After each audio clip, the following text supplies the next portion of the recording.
ভাই আজকে টোটাল কয়টা প্যান্ডেল ঘুরবো, কারণ সেই ঠান্ডা পড়ছে, আমার কিন্তু সেই ঠান্ডা লাগতেছে ভাই। আরে ভাই এদের কোনো প্যান্ডেল হয় না। তাহলে ঠাকুর কই রাখে?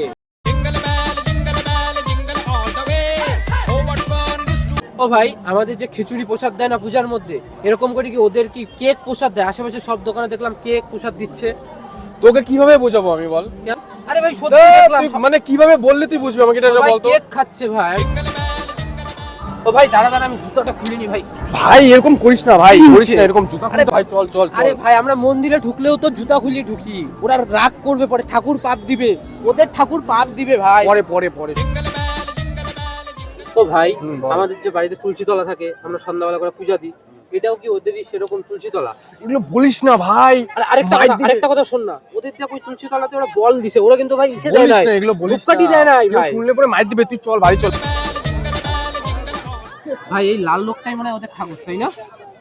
জয় সান্টা বাবা। করিস না ভাই, এগুলো করিস না। ভাই এদের ঠাকুর তো দেখি সুন্দর, আবার ড্যান্সও করে। হ্যাঁ তুই আমাকে আচ্ছা ভাই, ওদের কার্নিভালটা কবে হয়? ধর, কার সাথে যে আসলাম। আমি তো কার্নিভালের কথাই বলেছিলাম।